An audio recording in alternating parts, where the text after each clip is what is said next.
இப்பொழுது நாம் life டிவைன்ல book 2 chapter 14 பார்த்து கொண்டிருக்கின்றோம். அதன் தலைப்பு the origin and remedy of falsehood, error, wrong and evil. இந்த உலகத்தில் பொய்மையை காண்கின்றோம், பிழையை காண்கின்றோம், தவற்றை காண்கின்றோம், தீமையை காண்கின்றோம். இது அன்றாட வாழ்வில் நாம் அனைவருமே ஏதோ ஒரு வடிவத்தில் ரூபத்தில் சந்திக்கின்றோம். இதற்கெல்லாம் மூலம் என்ன, என்ன காரணத்தினால் இவை ஏற்படுகின்றன என்பது குறித்து பகவான் விரிவாக விளக்குகின்றார்.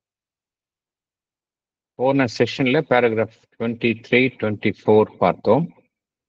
இந்த செஷன்ல பேராகிராஃப் 25 பார்க்கலாம். அதற்கு முன்னர் என்ன போன செஷன்ல பார்த்தோம்? பேராகிராஃப் 23, 24 என்ன பார்த்தோம் என்பதை சற்று நினைவு கூறலாம். அடிப்படையில மனதினுடைய செயல்பாடுகள், மனிதனுடைய மனம் எவ்வாறு செயல்படுகின்றது, ஃபங்க்ஷனிங் ஆஃப் மைண்ட், அது ஃபுல் ப்ரூஃபா செயல்படுதா, அதனுடைய செயல்பாட்டில் எந்த விதமான மிஸ்டேக்ஸும் இல்லையா, பிழையே இல்லையா அப்படின்னா கிடையாது. அதனுடைய செயல்பாட்டில் அதனுடைய செயல்பாடு பிழைக்கு உட்பட்டதாகத்தான் இருக்கின்றது. யாருமே சொல்ல முடியாது என்னுடைய மைண்ட் எரர் ப்ரூஃப், என்னுடைய செயல்பாட்டில் கம்ப்ளீட்டா மிஸ்டேக்ஸே இருக்காது மைண்டினுடைய ஃபங்க்ஷன்ல அப்படின்னு சொல்லவே முடியாது. யாருமே சொல்ல முடியாது. Even the top most scientist கூட சொல்ல முடியாது. என்ன காரணம் அப்படின்னா, இந்த மைண்ட் எந்த பேசிஸ்ல ஒர்க் பண்ணுதோ அது it is always subject to error. ட்ரூத்தினுடைய முழுமையான பர்செப்ஷன் மனதிற்கு கிடையாது. பகுதி பகுதியாக தான் ஒன்றை அறிந்து கொள்கின்றது. முழுமையான பார்வை கிடையாது. அதுல நிறைய விஷயங்கள் உண்மை என்று எதன் மூலமாக அறியப்படுகின்றது என்றால், அந்த ஞானம், உண்மையான ஞானம் என்பது மனதிற்கு கிடைக்க வேண்டும் என்றால் அதனுடைய சோர்ஸ் எதாக இருக்க வேண்டும் என்றால் இன்ட்யூஷனாக தான் இருக்கணும். இன்ட்யூஷன் மூலமாக, உள்ளுணர்வு, இன்ட்யூஷன் மூலமாக கிடைக்கக்கூடிய தகவல்ல தான் ட்ரூத் இருக்கும். ஏன்னா இன்ட்யூஷன் அப்படிங்கிறது அதோடைய சோர்ஸ் ஹையஸ்ட் சோர்ஸ், சூப்பர் மைண்ட்லேருந்து வர்றதுதான் இன்ட்யூஷன். அது மூலமாக தெரிவிக்கப்படும் ஞானம் என்பது பிழையே இருக்காது. அதுல அப்சல்யூட் ட்ரூத் இருக்கும். ஆனால் அது நம்மளுடைய மனதிற்கு அத்தகைய இன்ட்யூஷன் மூலமாகவும் தகவல்கள் கிடைக்கின்றன. ஆனா அது என்ன நடைபெறுகின்றது? மனம் அதில் குறுக்கிட்டு அதை உருமாற்றுகின்றது. அதனால்தான் நமக்கு அந்த ரியல் நாலேஜினுடைய அந்த சோர்ஸ்லேருந்தே நமக்கு தொடர்பு இல்லாமல் போய்விடுகின்றது. வெளியிலேருந்து நமக்கு கிடைக்கிறது எல்லாம் ஐம்புலன்களை வைத்துக்கொண்டு நமக்கு எல்லாமே நாலேஜ் கிடைக்குது. we gather knowledge through our senses, 5 senses. இந்த 5 senses எடுத்துக்கிட்டோம் அப்படின்னா இது பகவான் என்ன சொல்றாரு? இன்டைரக்ட் நாலேஜ் அப்படிங்கிறார். ஏன் இன்டைரக்ட் நாலேஜ் அப்படிங்கிறாரு? டைரக்ட் நாலேஜ் இன்ட்யூஷன்ல வர்றதுதான். இன்டைரக்ட் நாலேஜ் நம்மளுடைய ஐம்புலன்களின் மூலமாக கிடைப்பது. அதை வைத்துக்கொண்டு நம்மளுடைய மனம், புலன்களை சார்ந்து செயல்படும் மனம், சென்ஸ் மைண்ட், அந்த வரக்கூடிய டேட்டாவை ப்ராசஸ் செய்து கொண்டு ஏற்கனவே அறிந்து வைத்துள்ளதின் அடிப்படையில் புதிய தகவல்களை அது பரிசீலனை செய்கின்றது. மனம் என்ன செய்கின்றது? புதிதாக ஒன்றை அறிந்து கொள்ளும் பொழுது தான் ஏற்கனவே அறிந்து வைத்துள்ள ஒன்றின் அடிப்படையில் தான் புதிதாக ஒன்றை கற்றுக்கொள்கின்றது. மனம் அவ்வாறு தான் செயல்படுகின்றது. இப்படிலாம் ஒரு புறம் மேற்புற மனம் இவ்வாறு செயல்படுகின்றது. அவ்வாறு கிடைக்கக்கூடிய அதன் அடிப்படையில் அடையக்கூடிய உண்மை என்பது நிச்சயத்தன்மை அற்றதாக இருக்கின்றது. அதே சமயம் நமக்கு உள்ளிருந்து கிடைக்கக்கூடிய அந்த உள்ளுணர்வினுடைய உண்மையான அந்த சொரூபத்தையும் நாம் அடைவதில்லை. அதையும் நாம் உருமாறி தான் நாம் பெற்றுக்கொள்கின்றோம். இதெல்லாம் பார்க்கும் பொழுது மனிதனுடைய மனம் வந்து பிழைக்கு உட்பட்டு செயல்படுகின்றது அப்படிங்கிறத பார்த்தோம். பிழை அப்படிங்கிற நிலையிலேயே இருந்து விடுகின்றது அப்படின்னு வைத்துக் கொண்டால் அதை வந்து சரி செய்து கொள்ளலாம். இப்ப மனிதனுடைய மனம் வந்து பிழைக்கு உட்பட்டு செயல்படுகின்றது அப்படிங்கிற நிலையிலேயே இருந்து விட்டால் அந்த பிழையை வந்து சரி செய்து கொள்ளலாம். We learn by trial and error and we can correct our errors. பிழை என்பது பகவான் என்ன கோருகின்றார்? பொய்மை ஆகாது அப்படிங்கிறார். Error by itself would not amount to falsehood. நம்ம பார்க்குற உலகத்தில் பார்க்கக்கூடிய பொய்மை, தீமை, இந்த விஷயத்துக்கெல்லாம் வந்து மனிதனுடைய பிழை மாத்திரம் காரணம் அல்ல அப்படிங்கிறார். பிழை அப்படின்னு எடுத்துக்கொண்டால் அது வந்து ஒரு இம்பர்ஃபெக்ஷன் ஆஃப் ட்ரூத் தான். உண்மையினுடைய ஒரு முழுமையற்ற நிலை தான். அது என்ன செய்கின்றது? பிழை வந்து எல்லாத்தையும் எல்லா சாத்தியக்கூறுகளையும் ஆராய்கின்றது. ஆராய்ந்து ஏதோ ஒன்றை அது நாடுகின்றது. அப்படிதான் நம்ம செயல்படுறோம். அதனால பிழை ஒரு விதத்துல பார்த்தோம் அப்படின்னா நம்மளுடைய அந்த எரர் அப்படிங்கிறது ஒரு stepping stones for new knowledge. ஒன்றை புதிதாக அறிந்து கொள்வதற்கு படிக்கட்டாக அமைகின்றது அப்படிங்கிறார். நம்ம ஏன்னா எல்லாமே நம்ம எல்லா பாசிபிலிட்டிஸும் ட்ரை பண்றோம். ஒன்றை புதிதாக அறிந்து கொள்ள வேண்டும் என்றால் we try out all possibilities. இந்த ப்ராசஸ்ல நமக்கு we gain new knowledge அப்படிங்கிறார். அதனால ஒரு விதத்துல அந்த எரர் அப்படிங்கிறது நமக்கு உதவுகின்றது. மெல்ல மெல்ல மெல்ல மெல்ல இந்த ட்ரையல் அண்ட் எரர் பேசிஸ்ல நம்ம என்ன செய்கின்றோம்? புதிதாக ஒன்றை அறிகின்றோம். அக்விசிஷன் ஆஃப் நாலேஜ் வந்து நடைபெறுகின்றது அப்படிங்கிறார். அதனால இந்த ப்ராசஸ்ல என்ன இருக்கும்? ட்ரூத்தும் இருக்கும், எரரும் இருக்கும். இந்த ப்ராசஸ்ல ட்ரூத்தும் மிக்சர் தான் இருக்கும். இருந்தாலும் கூட என்ன நடைபெறுகின்றது? ஒரு நம்மை பற்றி நாம் அறிந்து கொள்வது செல்ஃப் நாலேஜ், உலகத்தை பற்றி நாம் அறிந்து கொள்வது வேர்ல்டு நாலேஜ், இவை இரண்டுக்கும் இது உதவும் அப்படிங்கிறார். ஈவன் நம்ம பிழையில் உட்பட்டு செயல்படும் மனதின் காரணமாக நமக்கு அந்த உண்மை பிழை என்ற கலந்த ஒரு விஷயத்தை அடைந்தாலும் கூட இந்த ப்ராசஸ்ல நமக்கு என்ன நடைபெறுகின்றது என்றால் ஒரு கிளியரர் பிக்சர் கிடைக்கும் அப்படிங்கிறார். இந்த மிக்சட் ட்ரூத்தா இருந்தாலும் கூட அதுவும் நமக்கு ஒரு வகையில் உதவி புரியும். நம்மை பற்றி புரிந்து கொள்வதற்கும் உலகத்தை பற்றி புரிந்து கொள்வதற்கும் உதவி புரியும் அப்படிங்கிறார்.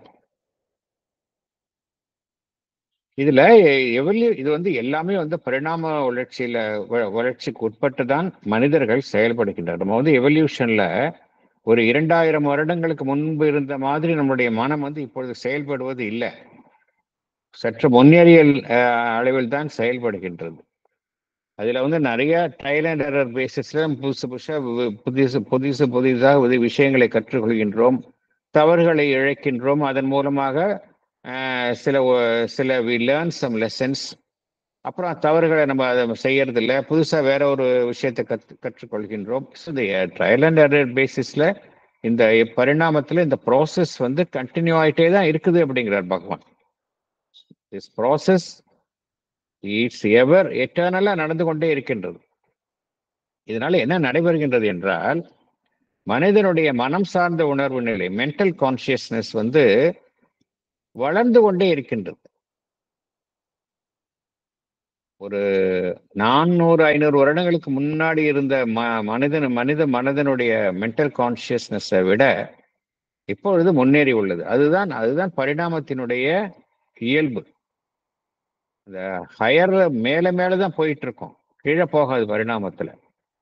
ஏன்னா உள்ள இருக்க பரிணாமத்தில் எது வந்து தன்னை ஈடுபடுத்தி கொண்டுள்ளது என்றால் இந்த divine consciousness. There is an evolution of divine consciousness. அது அதனுடைய சோர்ஸ் வந்து மேல இருக்கு, அதை நோக்கி தான் போகும், திருப்பி இது கீழே போகாது. இதைத்தான் பகவான் வந்து மீண்டும் மீண்டும் கூறுகின்றார். சாவித்திரியில கூட ஒரு லைன் வருகின்றது, அடமென்டைன் இஸ் த இவால்விங் லா அப்படின்னு. அது அடமெண்டா போயிடும், மேல போயிடும். அதுக்கு அது வந்து ஒரு அசெண்டிங் ஸ்பைரல் அப்படிங்கிறாரு. மேல போகும், அப்புறம் ஸ்லைட் கீழே வரும், திருப்பி மேல போகும். அது ஆனால் அல்டிமேட்டா மேலதான் போகும் அப்படிங்கிறார். அதனால என்ன நடைபெறுகின்றது, மெல்ல மெல்ல நம்மை சூழ்ந்துள்ள அந்த இன்கான்சியன்ஸ் அது மெல்ல மெல்ல குறைகின்றது அப்படிங்கிறார். இதனால என்ன நடைபெறும், நாளடைவில் என்ன நடைபெறும் அப்படின்னா, நமக்குள்ளே மறைந்துள்ள அந்த நேரடி ஞானம், உண்மையான ஞானம், டைரக்ட் நாலேஜ் செயல்பட ஆரம்பித்து விடும். இன்ட்யூட்டிவ் ப்ராசஸ் அது வந்து வெளிப்படும் அப்படிங்கிறார். இது வந்து நாளடைவில், இப்ப இல்லை, நாளடைவில் இந்த பரிணாமத்துல வெளிப்படும் அப்படிங்கிறார்.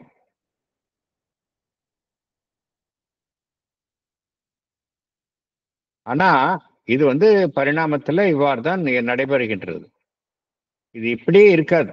இதுல ஏதோ ஒன்று, ஒரு புதிய ஒரு விதி உள்ளே நுழைகின்றது, ஒரு நியூ எலிமெண்ட் இங்கே இந்த செயல்பாட்டிற்கு உள்ளே தலையிடுகின்றது.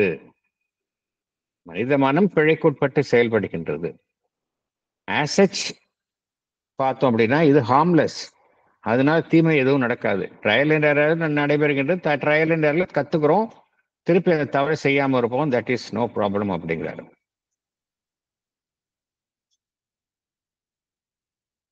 இதுல எது தலையிடுகின்றது என்றால், மனிதன் அப்படிங்கிற நிலைக்கு வந்தப்புறம், மனிதன் என்கின்ற நிலைக்கு வர்ற வரைக்கும் இதை பத்தி பிரச்சனை கிடையாது. மனிதன் அப்படிங்கிற நிலைக்கு வந்த பிறகுதான் நம்ம இந்த பொய்மையை பற்றி பேச ஆரம்பிக்கின்றோம், தீமையை பற்றி பேச ஆரம்பிக்கின்றோம்.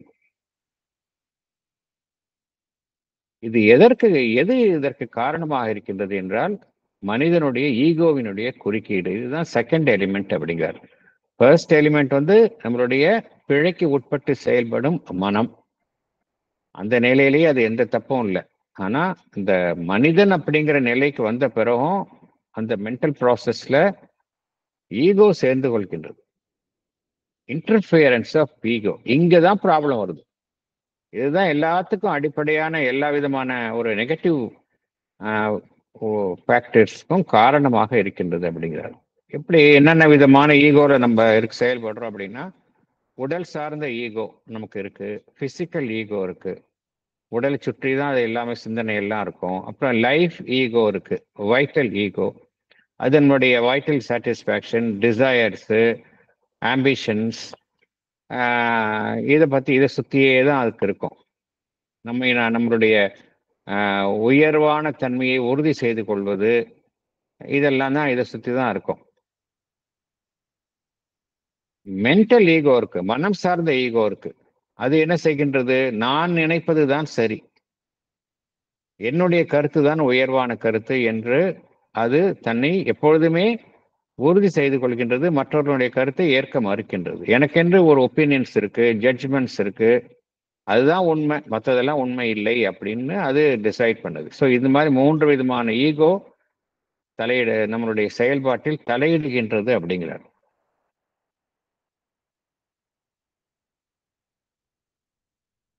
மனிதனுடைய மனம் வந்து வளர வளர என்ன நடைபெறுகின்றது என்றால், மனதை சார்ந்து செயல்படும் ஒரு மனிதனுடைய தனித்துவம் வெளிப்படுகின்றது.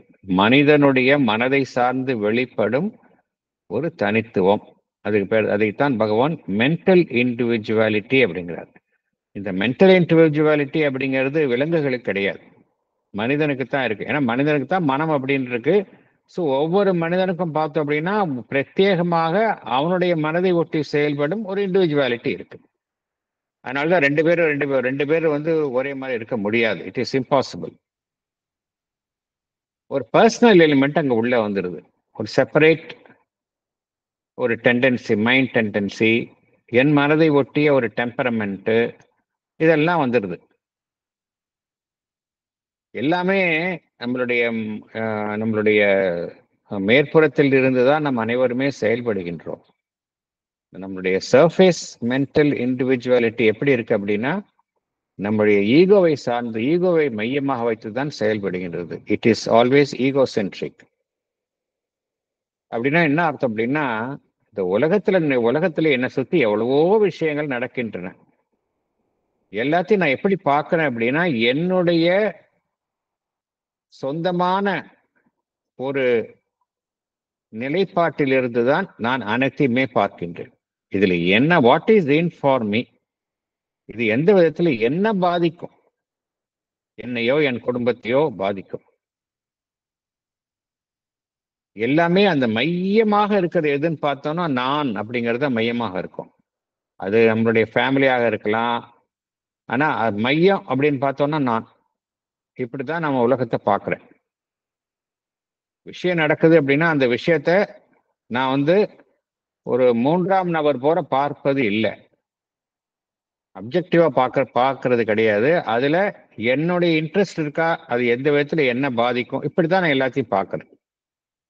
ஸோ அதனால என்ன நடைபெறுகின்றது, விஷயங்களினுடைய தன்மையை வந்து எனக்கு ஏற்றார் போல் நான் பொருத்தி பார்க்கின்றேன். என்னுடைய டெம்பரமெண்ட், என்னுடைய டெண்டன்சி, அதற்கு தகுந்த மாதிரி தான் நான் பார்க்கின்றேன். அதுக்கு தகுந்த மாதிரி மாற்றி அமைத்து நான் பார்க்கின்றேன். எதெல்லாம் எனக்கு தேவையோ அதை நான் ஏற்றுக்கொள்கின்றேன். எதெல்லாம் எனக்கு தேவையில்லையோ அதை நான் ஒதுக்குகின்றேன். இந்த ப்ராசஸில் தான் என்னுடைய ஆப்சர்வேஷன், ஒன்றை நான் பார்ப்பது, ஒன்றை கணிப்பது, ஒன்றை குறித்த என்னுடைய மனதினுடைய தீர்மானங்கள், இது எல்லாம் இதை ஒட்டி தான் அமைகின்றன. அதனால்தான் பகவான் என்ன சொல்கின்றார், இந்த அதாவது என்ன நான் இன்வால்வ் பண்ணிக்காம ஒரு தனி மனிதன் தன்னை ஈடுபடுத்திக் கொள்ளாமல் இந்த உலகத்தில் விஷயங்களை கற்றுக்கொள்ளவே முடியாது அப்படிங்கிறார். புதுசா ஒரு விஷயம் கத்துக்கணும் அப்படின்னா அதை வந்து அவனை சம்பந்தப்படுத்திக்காம அவனால கத்துக்க முடியாது அப்படிங்கிறார். அதனால இந்த அது வந்து pure impersonality of truth and reason. Pure இம்பர்சனாலிட்டின்னு எந்த விதமான தனி சார்புடைமையும் இல்லாமல் இருத்தல். அப்படி கெயின் பண்ற நாலேஜ் தான் வந்து ட்ரூ நாலேஜா இருக்கும். எங்க என்னுடைய பர்சனாலிட்டி உள்ள போகுச்சு அப்படின்னா அங்க ட்ரூ நாலேஜ் கிடைக்காது. கம்ப்ளீட் அதனால தான் சொல்றார், இந்த கம்ப்ளீட் இம்பர்சனாலிட்டி அப்படிங்கிறது மனிதனுக்கு சாத்தியம் இல்லை அப்படிங்கிறார். ஏன்னா அதுல ஏதோ ஒரு ரூபத்துல மனிதனுடைய அந்த சொந்த அம்சம் வந்து புகுந்து கொள்கின்றது அப்படிங்கிறார். மனிதனுடைய அறிவு என்ன செய்கின்றது, ஒரு உண்மையை பெற்றுக்கொள்ளும் பொழுது அது தகுந்தமாறு அதை திரித்து மாற்றிக்கொள்கின்றது. ட்விஸ்ட் அண்ட் டர்ன்ஸ் கொடுக்குது. அதன் அடிப்படையில் தான் தன்னுடைய மனம் குறித்த அந்த அறிவை அது பெருக்கி உருவாக்கி கொள்கின்றது. ஈவன் ஒரு சிறப்பான முறையில பழக்கப்பட்ட மனதிற்கும் சரி, ஒரு ஒரு கடுமையான ஒரு விதிமுறைகளுக்கு உட்பட்டு செயல்படும் மனமாக இருந்தாலும் சரி, இது வந்து சாத்தியம் இல்லை. கம்ப்ளீட்டா இம்பர்சனலா பாக்குறது அப்படிங்கிறது சாத்தியம் இல்லை. இந்த டிஸ்டார்ஷன் இல்லாம விஷயங்களை உள்வாங்கிக் கொள்வது சாத்தியம் இல்லை அப்படிங்கிறார். Even the most trained, severe and vigilant intellect fails to take note of this distortion it has made. எல்லா விஷயத்தையும் ஏதோ ஒரு உருமாற்றம் செய்துதான் மனிதனுடைய அறிவு உள்வாங்கிக் கொள்கின்றது. இதை கண்டுபிடிக்க முடியாது அப்படிங்கிறார். ஈவன் த பெஸ்ட் மைண்ட்ஸ் கூட நான் உண்மையை வந்து கொஞ்சம் அதை டீவியேட் பண்ணி உள்ள வாங்கியிருக்கோம் அப்படிங்கிற ஒரு ஃபேக்டை ரியலைஸ் பண்ண முடியாது என்று பகவான் குறிப்பிடுகின்றார். இதுல என்ன நடைபெறுகின்றது என்றால், அந்த உண்மை வந்து உருமாற்றி நமக்குள் நாம் எப்படி உண்மையை உள்வாங்கிக் கொள்கின்றோம், உருமாறிய நிலையில் உண்மையை நாம் அறிந்து கொள்கின்றோம், உள்வாங்கிக் கொள்கின்றோம். இதுதான் வந்து அந்த பொய்மை ஏற்படுவதற்கு காரணமாக இருக்கின்றது அப்படிங்கிறாரு. It is a cause of falsification. உண்மையை உருமாறி உள்ள வாங்கிட்டோம்னா அது என்ன ஆயிடுது, பொய்யாயிடுது இல்லையா? பொய்மை தோன்றுவதற்கு இதுதான் காரணமாக இருக்கின்றது அப்படிங்கிறார்.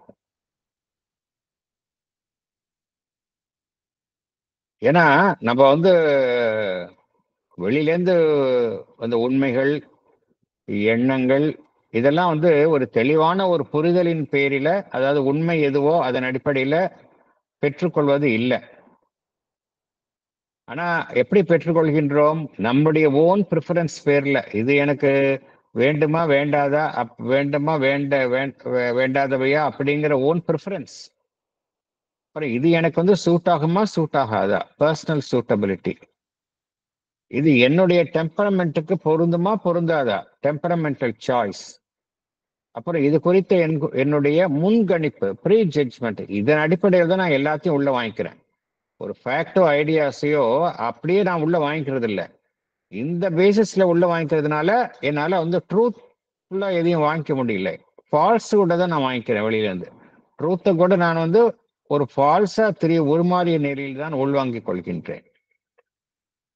இதுல என்ன நடைபெறுகின்றது என்றால், இது மாதிரி பண்ணும் பொழுது நம்மளுடைய மனம் எதனுடைய ஒரு களமாக மாறிவிடுகின்றது என்றால், பொய்மையை விளைக்கும் ஒரு வளமான களமாக மாறிவிடுகின்றது அப்படிங்கிறார் பகவான். வந்து ரொம்ப ஒரு பொயட்டிக்கா அந்த வேர்டை சொல்றார். என்ன சொல்றாரு அவருடைய வார்த்தைகளே பார்த்தோம் அப்படின்னா ரொம்ப அழகாக சொல்கின்றார். எப்படி நம்மளுடைய மனம் எப்படி செயல்படுது அப்படின்னு சொல்றாரு. எப்படி பொய்மை அந்த இடத்துல வந்து தழைத்து தோன்றுகின்றது அப்படிங்கிறத விளக்குகின்றார். Here is a fruitful seed plot for the growth of falsehood, or a gate or many gates through which it can enter by stealth. Stealthனா திருட்டுத்தனமா உள்ள நுழையிறது. By stealth or by an usurping but acceptable violence. அது எப்படி போகுதுன்னா, நம்ம வந்து அது வலுக்கட்டாயமா நாமே ஏற்றுக்கொண்டு அந்த அந்த பொய்மையை வாங்கிக் கொள்கின்றோம் அப்படிங்கிறார். யூசர்பிங் பட் அக்செப்டபிள் வயலன்ஸ், அதை ஏற்றுக்கொள்கின்றோம், பொய்மையை ஏற்றுக்கொள்கின்றோம். இறுதியா என்ன சொல்றாரு பகவான், என்ன சொல்றாரு, உண்மை கூட அதனுடைய நம்மளுடைய மனதில் வாசம் செய்ய அது நுழையும் அப்படிங்கிறார். உண்மை கூட நம்மளுடைய மனதில் வாசம் செய்ய அது நுழைய முடியும். ஆனால் உண்மை என்பதை நாம் உண்மை என்பதற்காக ஏற்றுக்கொள்வது இல்லை. அதுவும் நம்மளுடைய மனதினுடைய விருப்பு வெறுப்புகளுக்கு ஏற்பதான் உண்மையையும் நாம் ஏற்றுக்கொள்கின்றோம் அப்படிங்கிறார். Truth can enter in and take up its dwelling not by its own right but at the mind's pleasure அப்படிங்கிறார். உண்மையை நம்ம வந்து உண்மை அப்படிங்கிறதுக்காக ஏத்துக்கிறது இல்லை. என்னுடைய மைண்ட் அந்த உண்மையை வந்து ஏத்துக்குதா, எனக்கு ப்ரிஃபரபிளா இருக்கா அப்படின்னா தான் உண்மையை நான் ஏத்துக்கிறேன். ஸோ இப்படிதான் மனிதனுடைய மனம் செயல்படுகின்றது. இதனாலதான் வந்து பொய்மை ஏற்படுவதற்கு நாம் காரணமாக இருக்கின்றோம், நம் மனம் காரணமாக இருக்கின்றது அப்படிங்கிறாரு. பேராகிராஃப் 25 உள்ள போகலாம். Book 2, Chapter 14, The Origin and Remedy of Falsehood, Error, Wrong and Evil. Paragraph 25. In the terms of the Sankhya philosophy, we can distinguish 3 types of mental individuality. That which is governed by the principle of obscurity and inertia, first born of the inconscience, tamasic. That which is governed by a force of passion and activity, kinetic, rajasic. That which is cast in the mold of the sattvic principle of life, harmony, balance. The tamasic intelligence has its seat in the physical mind. It is inert to ideas, except to those which it receives inertly, blindly, passively, from a recognized source or authority. Obscure in their reception, unwilling to enlarge itself, recalcitrant to new stimulus, conservative and immobile.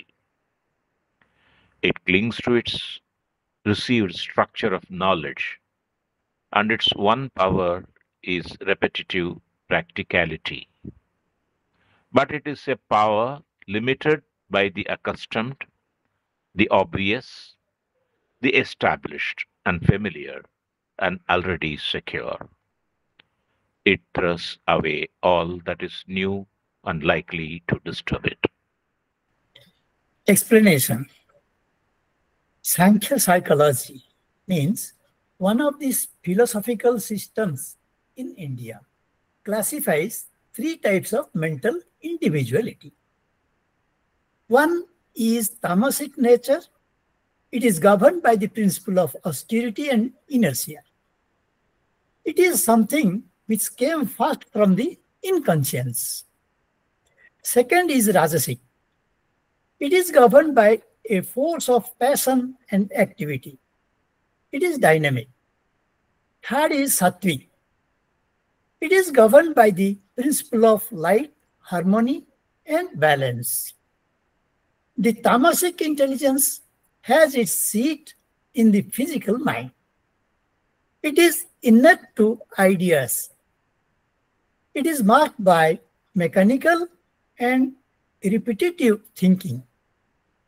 It accepts those ideas which it receives innately, blindly, passively from the recognized source or authority. It is obscure in receiving those ideas and unwilling to enlarge itself. It refuses to respond to new stimulus.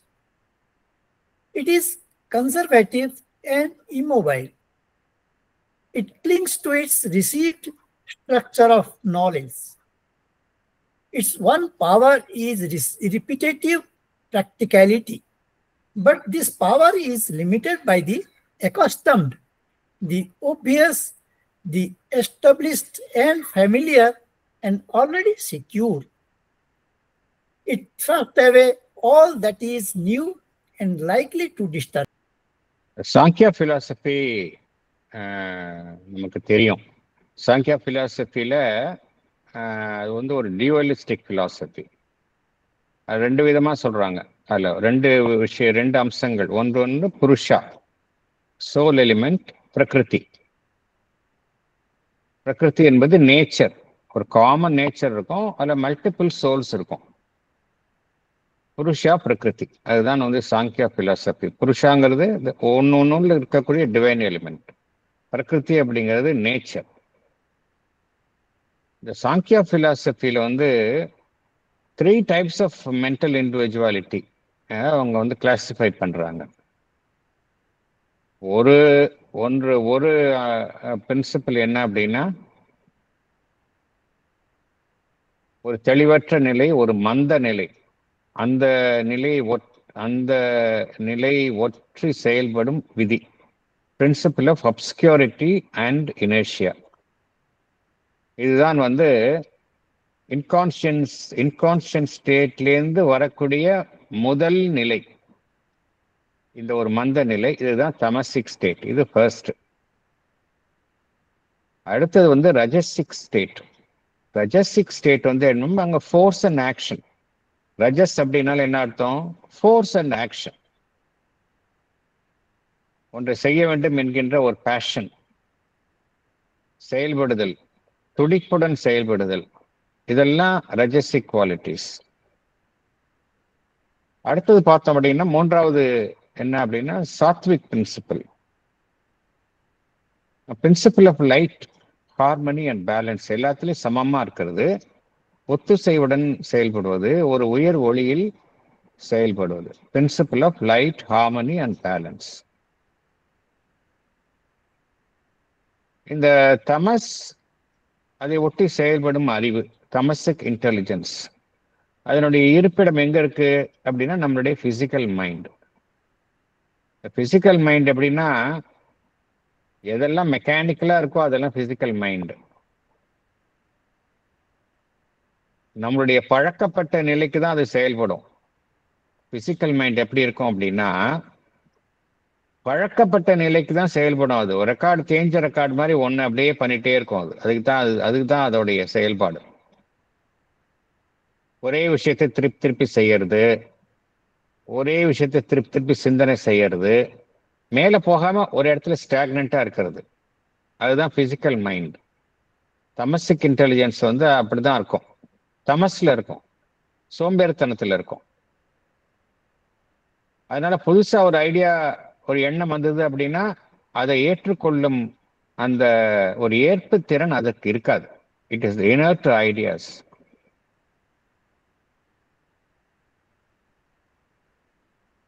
எதை ஏத்துக்கும் அப்படின்னா, எதெல்லாம் வந்து மந்த நிலையிலேயே ஏற்றுக்கொள்ள முடியுமோ அதுதான் ஏத்துக்கும்.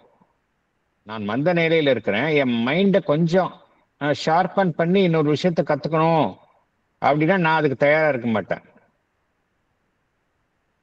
மந்த நிலையிலேயே ஏதாவது ஏத்துக்க முடியுமா அப்படின்னு நான் ஏத்துக்க முடியும். ஃபார் எக்ஸாம்பிள், நம்ம மைண்ட் எதெல்லாம் ப்ளீஸ் பண்ணுதுன்னு பார்த்தோம் அப்படின்னா, என்ன காரணத்தினால இந்த சோஷியல் மீடியா இதெல்லாம் நமக்கு வந்து ஈஸியாக நம்ம உள்ள வாங்கிக்க முடியுது அப்படின்னா, அதில் ஒன்றும் திங்கிங்கே வேலை கிடையாது. அப்படியே இனர்ட்டாக உட்காந்த இடத்துலயே இது பண்ணிக்கிறோம். இதுதான் நம்ம டெலிவிஷனை இப்போ டெலிவிஷனை விட அட்வான்ஸ்டு ரொம்ப சொஃபிஸ்டிகேட்டட் சோஷியல் மீடியாலாம் வந்துருச்சு. டெலிவிஷன் வந்த புதுசாக அது இடியட் பாக்ஸ் அப்படிம்பாங்க. ஏன்னா அதில் உள்ள இருக்கிற விஷயத்தை அப்படியே வாங்கிக்கிறதுனால நமக்கு வந்து சிந்தனை செய்து அதை வந்து அனலிட்டிக்கலா செஞ்சு அதை அப்படியே பார்க்கறதெல்லாம் விஷயமா அப்படியே ஒரு மைண்ட் வந்து இனர்ட் லெவல்லே உள்ள வாங்கிக்கும். அது அப்படிப்பட்ட விஷயங்களை தான் அது உள்ள வாங்கிக்கும். அதுவும் எப்படின்னா பாசிவா தான் இருக்கும், அது ரெசிஸ்டே பண்ணாது. எந்த விஷயம் கொடுத்தாலும் நம்மளுடைய அந்த தமசிக்ஸ் மைண்ட் என்ன செய்யும், தமசிக் இன்டெலிஜென்ஸ் ரெசிஸ்டே பண்ணாது, பாசிவா உள்ள வாங்கி போட்டுக்கும் எல்லாத்தையும். அதுவும் தெரிஞ்ச இடமா இருந்து அதை சிந்திக்காது. ஒரு தெரிஞ்ச சோர்ஸ்லேருந்து அதுக்கு பழக்கப்பட்ட சோர்ஸ்லேருந்து வரக்கூடிய விஷயங்களை மறுபேச்சே செய்யாம உள்ள வாங்கி போட்டுக்கும். Passively from a recognized source or authority அப்படிங்கிறார்.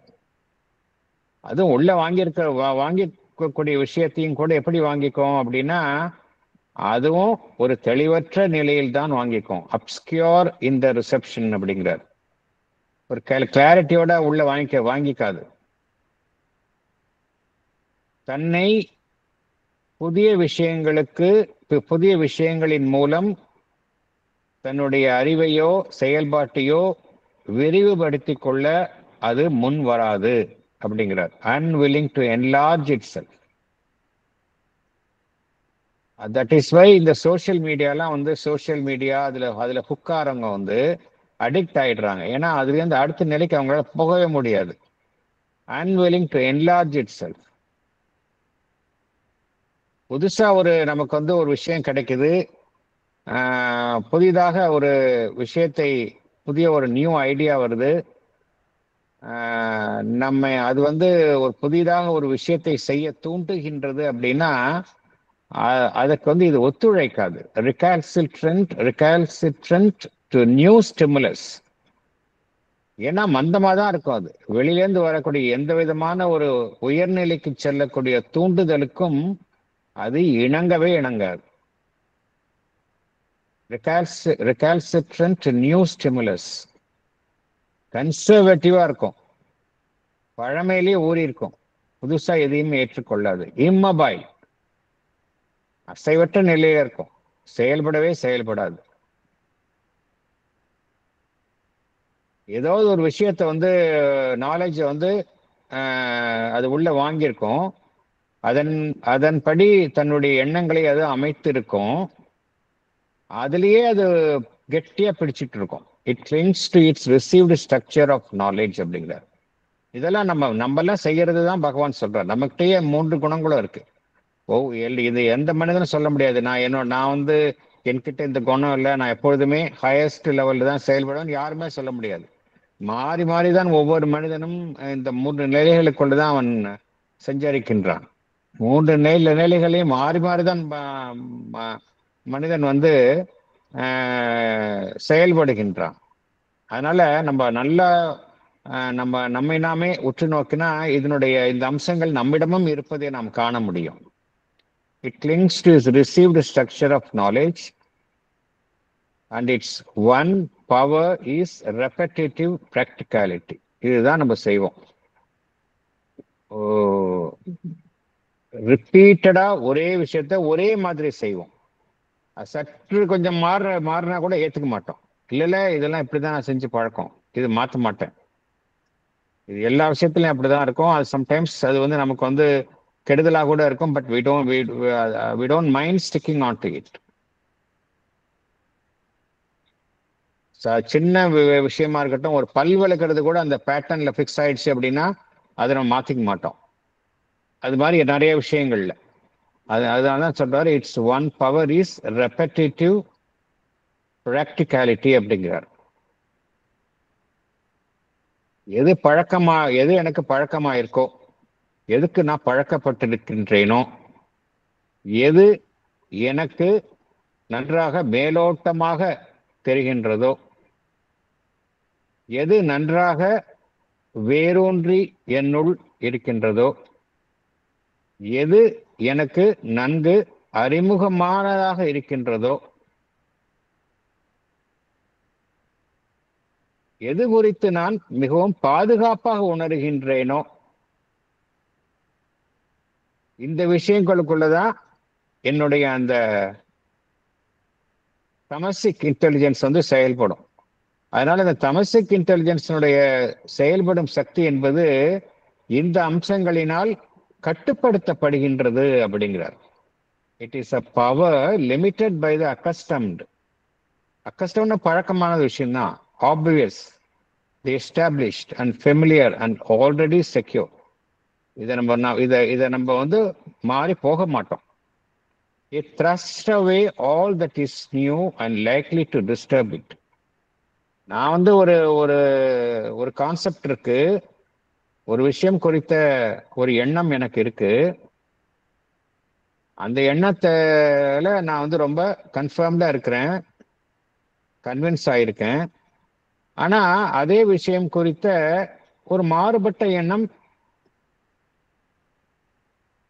எனக்கு அறிமுகப்படுத்தப்படுகின்றது. அதை நான் ஏற்றுக்கொள்ள மறுக்கின்றேன். என்ன காரணம்னா அது புதிதாக இருக்கின்றது. அது வந்து என்ன செய்யும், என்னுடைய எஸ்டாப்ளிஷ்ட் பிலீஃபை வந்து டிஸ்டர்ப் பண்ணும். என்னுடைய பிலீஃபை அது டிஸ்டர்ப் பண்ணுங்கிற ஒரே காரணத்துக்காக நான் அதை ஏற்றுக்கொள்ளவே மாற்றேன். பழமையில ஊறி போனவங்க எல்லாருமே பார்த்தோம் அப்படின்னா இந்த குணத்தை மையமாக கொண்டிருப்பார்கள். புதியதாக எதையுமே ஏற்றுக்கொள்ள மாட்டார்கள். பீட் அண்ட் ட்ராக்லயே போயிட்டு இருப்பாங்க அவங்க. ஆன்மீகவாதிகளும் இதில் அடங்குவார்கள். ஆன்மீகவாதிகள், மதவாதிகள், கருத்துக்கள்ல ஊறி போனவர்கள், இது எல்லாருமே இந்த இந்த இந்த கேட்டகரியில உள்ள வருவாங்க. அதனால்தான் மதர் அண்ட் ஷியோர்மெண்ட் என்ன சொல்றாங்க, நம்ம இந்த இன்டெகிரல் யோகால வந்து எது அவசியம் அப்படின்னா பிளாஸ்டிசிட்டி ஆஃப் மைண்ட் ரொம்ப வேணும் அப்படிங்கிறாங்க. மைண்ட் வந்து பிளாஸ்டிக்கா இருக்கணும் அப்படிங்கிறாங்க, ஓப்பனா இருக்கணும் அப்படிங்கிறாங்க, கிளீன் ஸ்லேட்டா இருக்கணும் அப்படிங்கிறாங்க. அப்பதான் புதுசா வந்து உள்ள வாங்கிக்க முடியும். மதர் அண்ட் ஷியோர்பிந்தோடைய கான்செப்ட் சூப்பர் மைண்ட். இது ஏன் இன்னும் நிறைய பேர் ஏத்துக்க மாட்டேங்கிறாங்க, நிறைய ட்ரெடிஷ்னல் அவங்கள்ட்ட போய் சொன்னீங்கன்னா இதை ஏத்துக்க மாட்டாங்க. ஏன்னா அவங்க ஒரு எஸ்டாப்ளிஷ் விஷயத்துல ஊறி போனவங்க. அவங்கள்ட்ட இதெல்லாம் சொன்னீங்கன்னா, நம்ம சொன்னோம் அப்படின்னா அவங்களால ஏற்றுக்கொள்ள முடியாது. ஏன்னா அது அவங்களுடைய எஸ்டாப்ளிஷ்டு பிலீஃபை வந்து டிஸ்டர்ப் செய்யுது. புதிதாக ஒன்றை ஏற்றுக்கொள்ள மாட்டார்கள். இத்தகைய நிலையில்தான் ஒரு மனிதனுடைய தாமச நிலையை சார்ந்த அறிவு செயல்படுகின்றது. அது அதனுடைய இருப்பிடம் எங்கன்னு பார்த்தோம் அப்படின்னா நம்முடைய பிசிக்கல் மைண்ட், மெக்கானிக்கல் மைண்ட், அதுதான் அதனுடைய இருப்பிடம் அப்படிங்கிறார். அடுத்தது போகலாம்.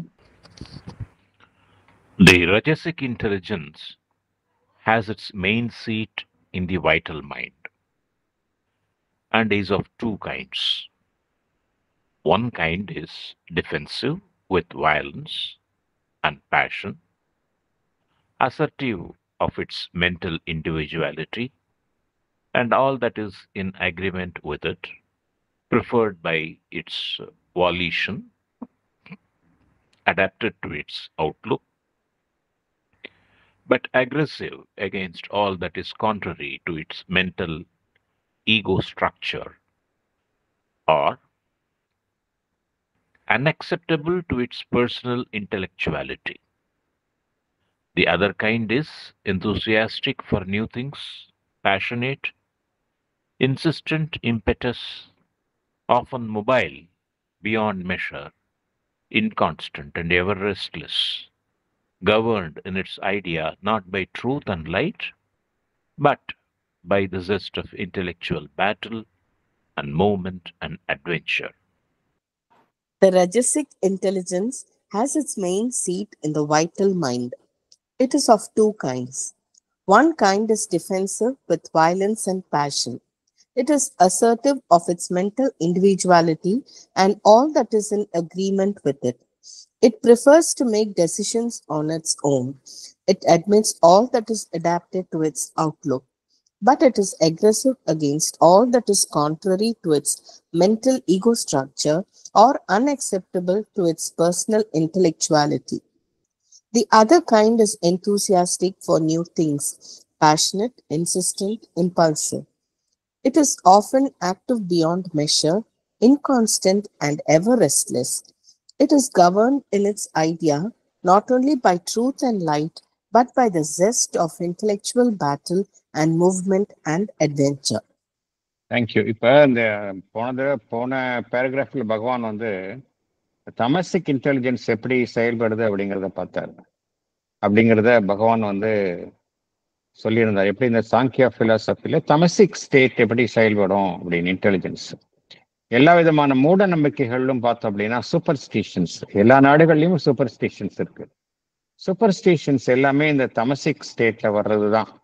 ஏன்னா மாற்றிக்க மாட்டாங்க. இதுக்கு ஒரு ஆக்சுவலாக இன்றைக்கு மார்னிங் வந்து ஒரு மதருடைய கலெக்டட் வால்யூம்ஸில் more questions from the mother அப்படிங்கிறத அதில் ஒரு விஷயம் படித்தா ரொம்ப இன்ட்ரெஸ்டிங்காக இருந்தது. அது 9th June 1932 9th June 1932 ஒரு சாதக் வந்து ஒன்று எழுதுறாரு. அவர் ஒரு மேட்டர் ரிப்போர்ட் பண்றாரு மதர்கிட்ட. இந்த சைக்கிள் ஹவுஸ் அப்படிங்கிற ஒரு சைக்கிள்லாம் வைக்கிற இடத்துல ஆசிரமத்தில் ஒரு டீக்குட் பெஞ்ச் இருக்குது, அது உடஞ்சிருது. அது மேலே வந்து ஒரு மேஸ்திரி வேலை செஞ்சிட்டு இருக்காரு, அவர் கீழே விழுந்துடுறாரு. அது மேலே இருந்து வேலை செஞ்சிருந்தது கீழே விழுந்துடுறாரு. ஆனால் அவருக்கு ஒன்றும் காயப்படல. இதை வந்து அந்த சாதகர் வந்து இதை மதருக்கு வந்து தெரிவிக்கின்றார்.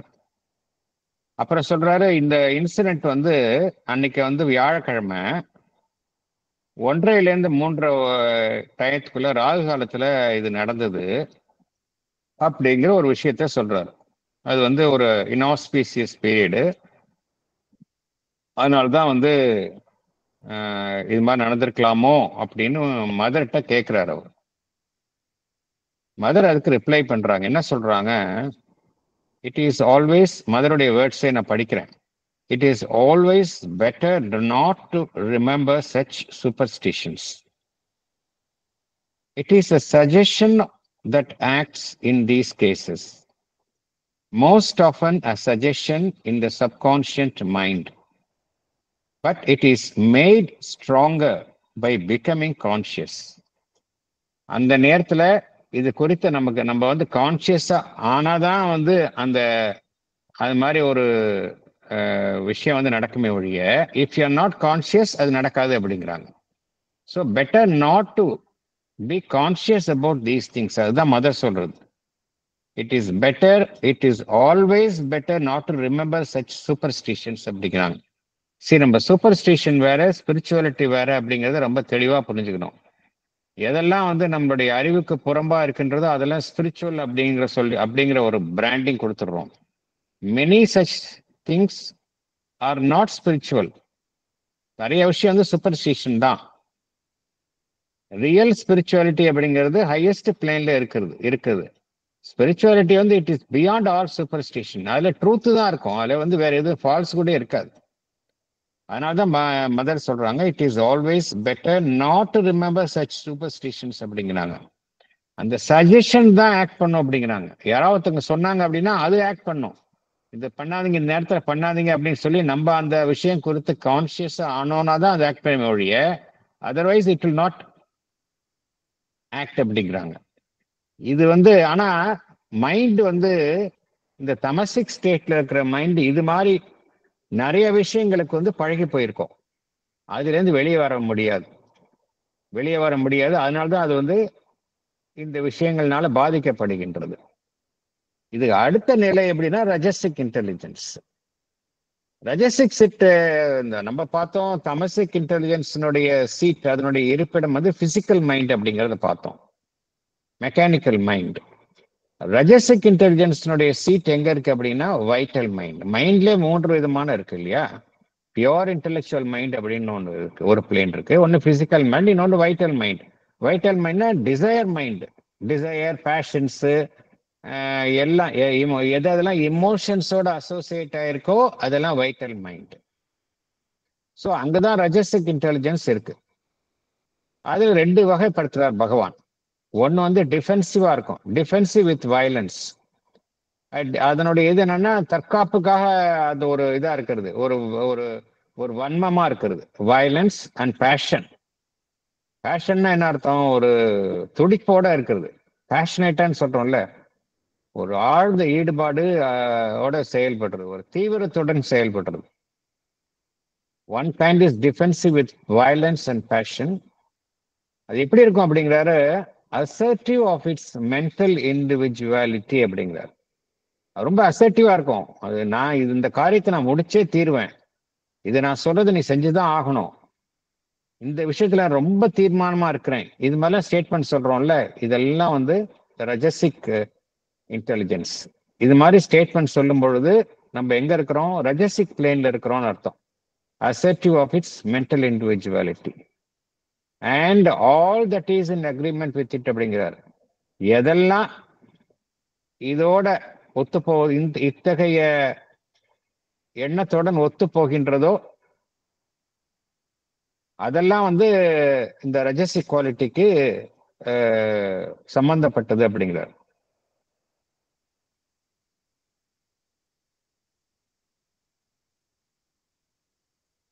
இதெல்லாம் வந்து நான் உறுதி செய்கின்றேன், என்னுடைய மென்டல் இண்டிவிஜுவாலிட்டி அதை வந்து நான் எப்பொழுதும் விட்டு கொடுக்க தயாரா இல்லை.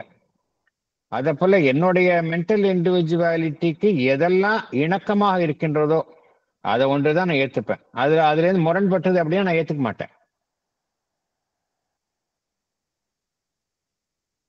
preferred by its volition அப்படிங்கிறார். வலிஷன் என்ன அர்த்தம் அப்படின்னா, நானே விருப்பப்பட்டு ஒன்றை தேர்ந்தெடுத்து செய்வது, அதுதான் வலிஷன் அப்படிங்கிறது. எதெல்லாம் நானே விருப்பப்பட்டு தேர்ந்தெடுத்து செய்கின்றேனோ அதைத்தான் நான் ஏற்றுக்கொள்வேன். இன்னொருத்தங்க சொல்றாங்க அப்படிங்கிறதுக்காக நான் செய்ய மாட்டேன், அதை ஏற்றுக்கொள்ளவே மாட்டேன். preferred by its volition, adapted to its outlook, அது எனக்கு தகுந்த மாதிரி நான் வந்து அதை வந்து மாற்றி அமைத்துக் கொண்டு ஏற்றுக்கொள்வேன், அவ்வளவுதான்.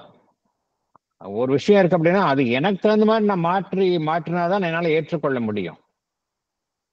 Assertive of its mental individuality and all that is in agreement with it, preferred by its volition, adapted to its outlook, but aggressive against.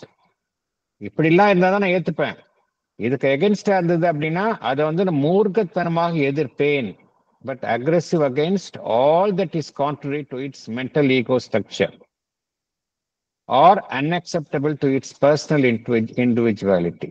என்னுடைய மென்டல் ஈகோ ஸ்ட்ரக்சர் இருக்கு இல்லையா, எனக்கு மைண்டை சுத்தி என்னுடைய மென்டல் இண்டிவிஜுவாலிட்டிங்கிறத பார்த்தோம்.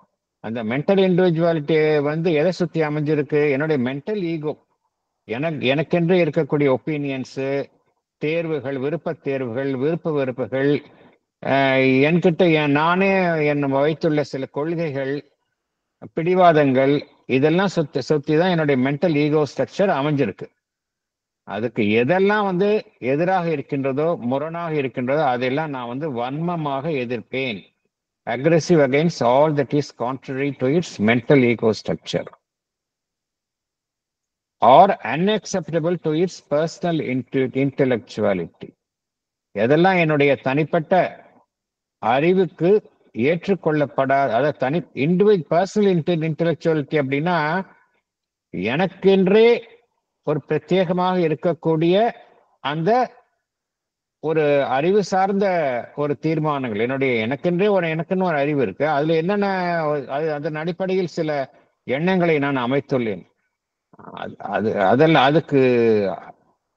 அதுக்கு ஒத்து வர விஷயங்களை தான் நான் ஏத்துப்பேன். அதர்வைஸ் ஏத்துக்க மாட்டேன். நான் ஒரு பிடிவாத குணம். இது மாதிரி நிறைய பேரை நம்ம பார்க்கிறோம். அவங்கெல்லாம் அவங்களுக்கு கருத்துக்கு எதிரான கருத்தை சொன்னா மூர்க்கமாக அவங்க ஆர்கியூ பண்ணுவாங்க, சண்டை போடுவாங்க. இப்படிலாம் நடக்கும். இது எப்படின்னா டிஃபென்சிவ் டைப். இதுல என்ன பார்க்கிறோம்? ஒரு வன்மத்தை பார்க்கிறோம் இல்லையா? ரஜசிக் இதுலயே 2 விதமா, ரஜசிக் இன்டெலிஜென்ஸ்ல 2 கேட்டகரிஸ் பண்றாரு. ரஜசிக் இன்டெலிஜென்ஸ் நம்பர் 1 அது எங்க இருக்கும் அப்படிங்கிறாரு? வைட்டல் மைண்ட்ல இருக்கும் அப்படிங்கிறாரு. அதுல 2 ரகம் சொல்றாரு. ஒரு ரகம் டிஃபென்சிவ் வித் வயலன்ஸ், ஒரு வன்மம் பார்க்கலாங்க, வர்மத்தையும் மூர்க்கத்தனத்தையும் பார்க்கலாம், ஒரு பேஷனை பார்க்க முடியும். இன்னொரு கேட்டகரியில எப்படி இருக்கும் அப்படின்னா, புதுசா ஒரு விஷயத்தை இது பாசிட்டிவ் சைடு, புதிதாக ஒன்றை சாதிக்க வேண்டும் என்று நினைப்பது. இது டெவலப்மெண்ட் ஓரியன்ட். முதல்ல சொன்னது ஒரு வயலன்ஸ், ஒரு மூர்க்கத்தனம், அதோட அசோசியேட் ஆனது. இன்னொரு ரகம் எப்படி இருக்கு அப்படின்னா, புதிய விஷயங்களை ஆர்வத்துடன் கற்றுக்கொள்வது, புதிய விஷயங்களுக்காக ஆர்வத்துடன் ஆசைப்படுதல், enthusiastic for new things, passionate, புதிய விஷயங்களை கற்றுக்கொள்ளணும் என்று தீவிர ஆர்வத்துடன் செயல்படுதல்.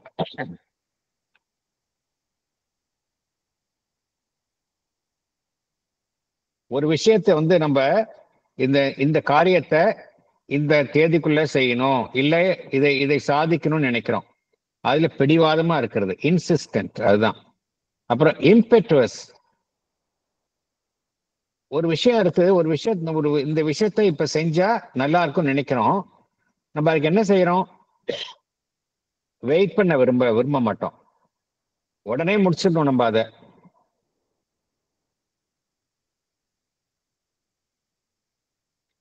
இந்த விஷயத்தை செஞ்சா நல்லது அப்படின்னு நமக்கு படுது. உடனே நம்ம என்ன செய்யறோம்? உடனே பண்ணிடுறோம், அது இம்பல்சிவா பண்ணிடுறோம், யோசிக்கிறதே கிடையாது, முன்பின்ன யோசிக்கிறது கிடையாது. அதுதான் இம்பெட்டுவஸ் பேர். முன்பின் யோசிக்காம காரியத்தை செய்யறது. ஆனா நல்லதுக்கு தான் மோஸ்ட்லி இது பாசிட்டிவ் ஃபேக்டர்ஸ் தான் பகவான் சொல்றார். இம்பெட்டுவஸ் என்ன அர்த்தம்னா, அதோடைய விளைவுகள், பின்விளைவுகளை யோசிக்காம உடனடியாக செயல்படுதல், அதான் இம்பல்சிவா செயல்படுது, impetuous. Often mobile beyond measure. சில பேர் பார்த்தோம் அப்படின்னா, உங்களுக்கு எங்கேருந்து தான் எனர்ஜி வரும்னு தெரியாது. ஒரு ஃபங்க்ஷன், ஒரு காரியம், ஒரு விழா அப்படின்னா பயங்கரமா வேலை செய்வாங்க. அவங்க எங்க இருந்தா அவங்களுக்கு சக்தி வரும்னு சொல்ல முடியாது. நம்ம வீட்டிலேயே ஒரு நல்ல ஒரு சுப விஷயம் நடக்குது அப்படின்னா, மற்ற நேரத்துல அந்த அளவுக்கு நம்ம துடிப்பா இருக்க மாட்டோம். அந்த நேரத்துல நமக்கு சக்தி எங்கிருந்து வரும்னு சொல்ல முடியாது. நம்ம அவ்வளவு வேகமா நம்ம செயல்படுவோம். அதுதான் ஆஃபன் மொபைல் பியாண்ட் மெஷர் அப்படிங்கிறார். ஆனா இந்த சக்தி தொடர்ச்சியா ஒரே மாதிரி இருக்காது, இன்கான்ஸ்டன்டா இருக்கும். சில சமயம் நம்ம இப்படி செயல்படுவோம், சில சமயம் அப்படி செயல்படாம இருப்போம். இன்கான்ஸ்டன்ட், எப்பொழுதுமே ரெஸ்ட்லெஸ்ஸா இருப்பாங்க, எவர் ரெஸ்ட்லெஸ். ஏதாவது ஒண்ணு செய்யணுங்கிற ஒரு அமைதியற்ற நிலையில் இருத்தல், ever restless. Governed in its idea, not by truth and light. இப்போ ஒரு விஷயம் இருக்குது, ஒரு விஷயத்தை நம்ம ஒரு எண்ணத்தினால் நாம் உந்தப்படுகின்றோம். அந்த எண்ணத்தினால் உந்தப்படும் பொழுது அந்த எண்ணத்தில் உள்ள உண்மை ஒளி, அதன் அடிப்படையில நம்ம உந்தப்படுவது இல்லை, அதன் அடிப்படையில் நாம் வழிநடத்தப்படுவது இல்லை. ஆனால் எதன் அடிப்படையில் நாம் வழிநடத்தப்படுகின்றோம் என்றால், ஒரு சாகசம் செய்ய வேண்டும், ஒரு சாகசத்திற்காக இயங்குவது. But by the zest of intellectual battle. ஜெஸ்ட்னா என்ன அர்த்தம்? ஒன்றை சாதிக்க வேண்டும் என்கின்ற ஒரு உற்சாகம்.